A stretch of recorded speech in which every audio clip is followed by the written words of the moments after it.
एक आदमी ने बहुत ही शांत और आज्ञाकारी शेरों का एक झुंड पाल रखा था, लेकिन अगले ही पल अचानक कुछ म्यूटेंट भेड़िए हमला कर देते हैं। जैसन तुरंत रिमोट का बटन दबाता है और शेर तुरंत भेड़ियों पर टूट पड़ते हैं। इस मौके का फायदा उठाकर बाकी लोग जल्दी से वहां से निकल जाते हैं, लेकिन खतरा यहीं खत्म नहीं होता। उनके पीछे अचानक 8 टन वजनी एक विशाल गैंडा आ जाता है। जैसन अपने साथियों से कहता है कि वे बाकी लोगों को सुरक्षित जगह ले जाएं, जबकि वह खुद इस म्यूटेंट गैंडे को जिंदा पकड़ने का जोखिम उठाता है।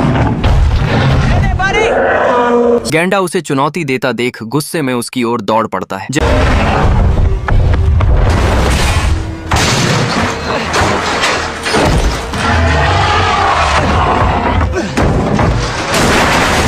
जैसन भागते हुए अपने साथियों को कहता है कि वे जल्दी से कैप्चर गाड़ी तैयार करें। उसके साथी तुरंत गाड़ी को उसकी दिशा में सेट कर देते हैं। गैंडा लगातार उसका पीछा करता रहता है, मानो उसे खत्म किए बिना नहीं रुकेगा। जैसन पूरी ताकत लगाकर गाड़ी की ओर भागता है और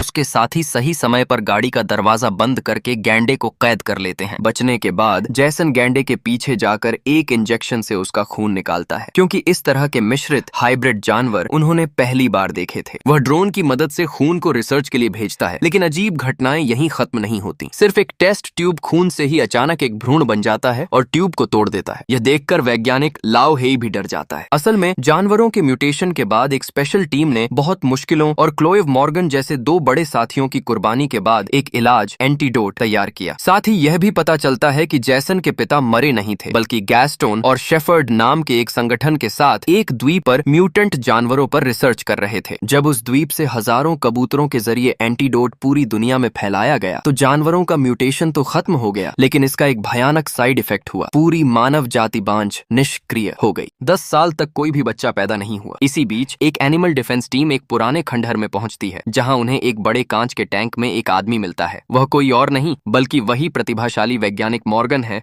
जिसने 10 साल पहले दुनिया को बचाया था, लेकिन उसे तो 10 साल पहले म्यूटेंट भेड़िए ने मार दिया था। फिर वह यहाँ जिंदा कैसे है? लीडर यह देखकर तुरंत आदेश देता है कि इस लाश को साथ ले जाया जाए। वह जल्दी में लाइफ सपोर्ट सिस्टम का प्लग निकाल देता है। जैसे ही प्लग निकलता है, टैंक के अंदर सोया हुआ मॉर्गन अचानक जोर जोर से तड़पने लगता है। तब सबको एहसास होता है कि वह अभी जिंदा है। स्थिति गंभीर देखकर टीम तुरंत उसे बचाने की कोशिश करती है, लेकिन चाहे जितने भी औजार इस्तेमाल करें, मजबूत कांच का टैंक टूटता ही नहीं। ऑक्सीजन की कमी से मॉर्गन धीरे धीरे शांत पड़ने लगता है। आखिरी वक्त पर वे लोग टैंक के दरवाजे के स्क्रू खोलने में कामयाब हो जाते हैं।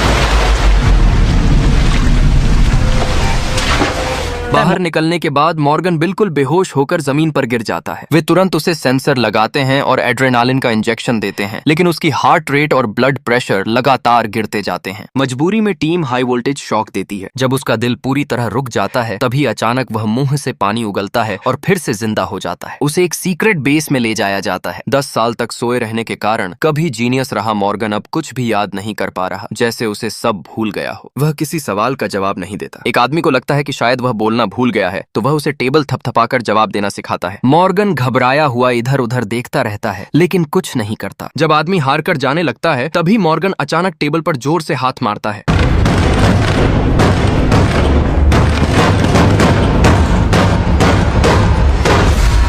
फिर वह पेन लेकर कागज पर तेजी से कुछ ड्रॉ करने लगता है। उसकी ये हरकत देखकर सब हैरान रह जाते हैं। जब लोग उसकी बात समझ नहीं पाते तो वह और भी बेचैन और गुस्से में आ जाता है। उसे शांत करने के लिए वे एक लड़की को बुलाते हैं। जैसे ही बेटी का नाम लिया जाता है, मॉर्गन तुरंत शांत हो जाता है। इसी दौरान दूसरी तरफ एक और आदमी कोलमैन भी लाओ हेई से मिलता है, और हैरानी की बात ये कि दोनों एक जैसे दिखते हैं। मामला और रहस्यमय हो जाता है। लड़की कई सालों से अपने पिता को ढूंढ रही थी, क्योंकि उसे यकीन था कि उसके पिता मरे नहीं हैं। अपने शक को साबित करने के लिए वह एनिमल डिफेंस संगठन से कुछ गुप्त फाइलें चुरा लाती है। उन तस्वीरों में दिखता है कि एक इंसान को कांच के टैंक में रखा गया है, जो पूर्वी क्षेत्र की एक पुरानी इमारत में है। अब उन्हें जल्दी से वहां पहुंचकर उसे ढूंढना है, इससे पहले कि एनिमल डिफेंस टीम वहां पहुंचे। लेकिन लाओ हेई कहता है कि सिर्फ धुंधली तस्वीरों के आधार पर कुछ साबित नहीं होता, और वह अभी भी इस म्यूटेशन को उल्टा करने के तरीके पर काम कर रहा है। अब उन्हें एक बड़ी सफलता मिलने वाली थी। अगर सब कुछ सही रहा तो इंसान फिर से बच्चे पैदा कर सकेंगे, लेकिन फिलहाल सबसे जरूरी था कि वे यहीं रुककर काम जारी रखें। बेबस होकर वह बेल को फोन करता है और बताता है कि उसके पिता शायद अभी भी जिंदा हैं, लेकिन बेल को लगता है कि मॉर्गन के जिंदा होने की संभावना बहुत कम है। जैसे ही वह वह जाने लगता है, लाओ हे उसे रोक देता है। वह अपने भाई की बेटी को खतरे में नहीं डालना चाहता। साफ था कि वह अपने फैसले पर अडिग है। दूसरी तरफ एक औरत एनिमल डिफेंस संगठन का पास लेकर शेल्टर में घुसती है। वह उस गाड़ी के पास जाती है जिसमें गैंडा बंद है और एक बॉक्स खोलती है। उस बॉक्स के अंदर एक अजीब सा खास निशान वाला डिवाइस होता है।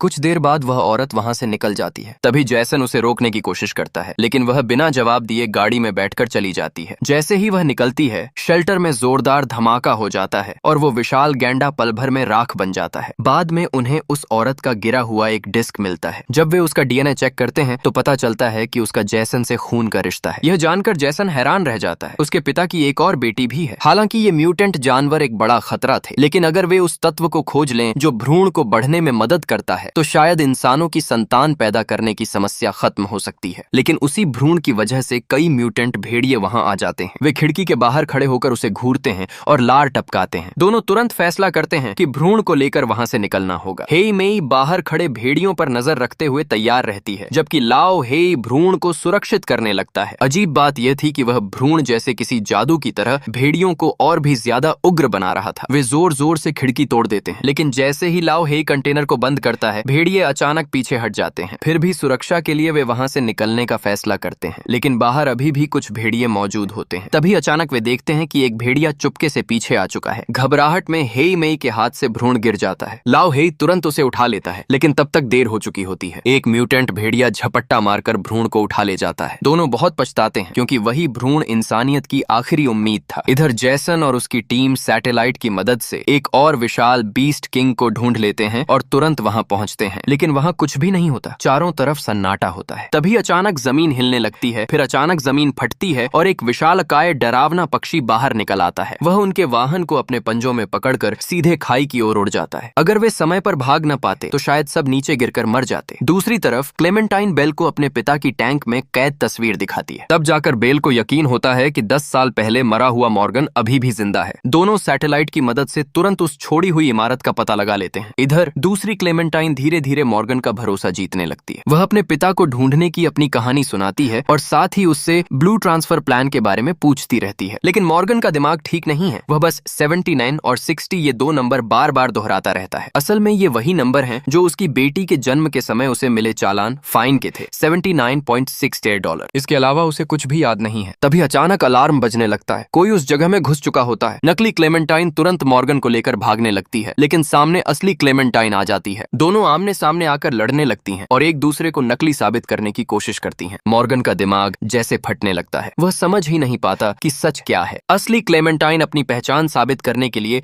बंदूक नीचे रखकर अपने पास मौजूद सबूत दिखाने की कोशिश करती है, लेकिन तभी मॉर्गन अचानक गोली चला देता है। हालांकि जल्दी ही उसे अपनी गलती का एहसास होता है। जब वह नीचे झुककर लड़की के हाथ में चीज देखता है तो उसे वही $60 वाला चालान दिखाई देता है। तब उसे समझ आता है कि यही उसकी असली बेटी है। अच्छी बात यह रहती है कि गोली सिर्फ उसके हाथ में लगी होती है। सच सामने आते ही नकली क्लेमेंटाइन गुस्से में मॉर्गन पर बंदूक तान देती है और उसे ब्लू ट्रांसफर प्लान के बारे में बताने के लिए धमकाती है। तभी सही समय पर बेल वहां पहुंचता है और उसे मार गिराता है। 10 साल बाद बेल को मॉर्गन को जिंदा देखकर यकीन ही नहीं होता, लेकिन जब वे उसे विमान में लेकर जाते हैं तब भी मॉर्गन की हालत ठीक नहीं होती। इसी दौरान क्लेमेंटाइन अपने पेट में धड़कन महसूस करती है और मुस्कुरा उठती है, लेकिन तुरंत ही वह घबरा जाती है, क्योंकि पूरी दुनिया में अब कोई भी इंसान बच्चे पैदा नहीं कर सकता। फिर वह कैसे गर्भवती हो गई? ये एक बहुत बड़ा राज था और इसके साथ कई खतरे भी जुड़े थे। वह ये बात अपने पिता को बताने का फैसला करती है, लेकिन इससे पहले कि वह कुछ कह पाती, मॉर्गन की हालत अचानक बिगड़ने लगती है। वह जैसे सब कुछ भूल जाता है, यहाँ तक कि रंग भी पहचान नहीं पाता। उसे महसूस होता है कि उसके दिमाग में कुछ डाला गया है जिसे निकालना जरूरी है। यहीं से मामला और भी खतरनाक और रहस्यमय हो जाता है। Let's do it.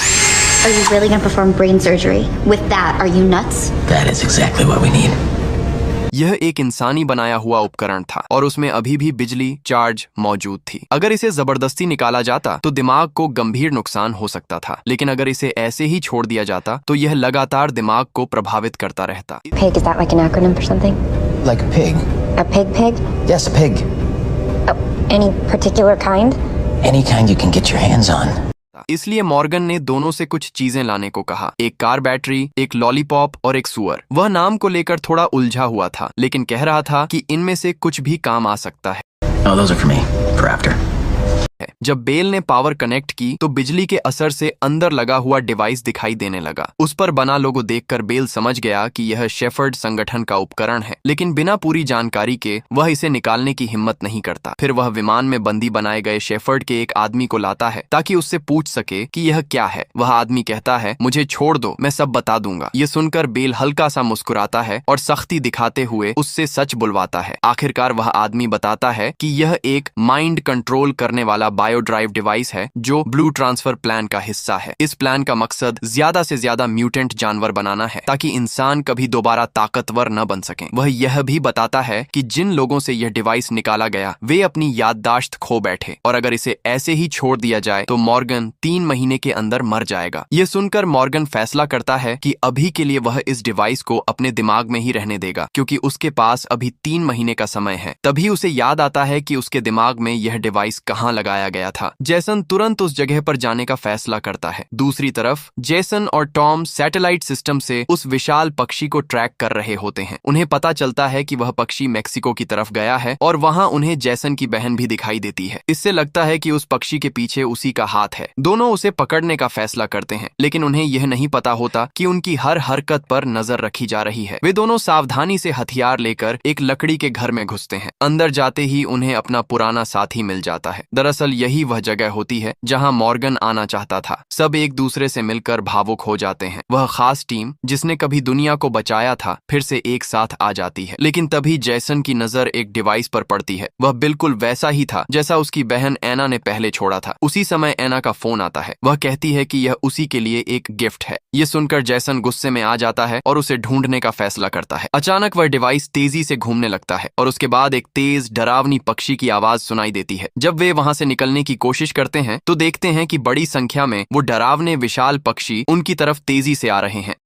तो दोस्तों, यह थी आज की रोंगटे खड़िदे कर देने वाली कहानी, जहां एक तरफ मॉर्गन अपनी याददाश्त और जिंदगी के बीच जूझ रहा है, वहीं क्लेमेंटाइन की यह रहस्यमयी प्रेगनेंसी पूरी मानव जाति के लिए एक बड़ा सवाल बन चुकी है। क्या यह बच्चा इंसानियत को बचा पाएगा या फिर यह म्यूटेशन के किसी नए विनाश की शुरुआत है? अगर आपको जेसन और मॉर्गन का यह अनोखा संघर्ष और इन म्यूटेंट जानवरों का खौफ पसंद आया हो तो इस वीडियो को लाइक जरूर करें। कमेंट में हमें अपनी राय बताएं कि क्या आपको लगता है कि जेसन अपनी ही बहन एना को रोक पाएगा और क्या मॉर्गन अपनी बेटी के लिए 3 महीने के अंदर उस जानलेवा डिवाइस का तोड़ ढूंढ पाएगा। ऐसे ही और भी बेहतरीन फिल्मों के किस्से और एक्सप्लेनेशन देखने के लिए हमारे चैनल फिल्मा एक्स को अभी सब्सक्राइब करें और बेल आइकॉन दबाना न भूलें ताकि आप हमारी कोई भी वीडियो मिस न करें। मिलते हैं आपसे अगली वीडियो में एक नई कहानी के साथ। तब तक के लिए अपना ख्याल रखें और देखते रहें फिल्मी एक्सप्लेन्ड।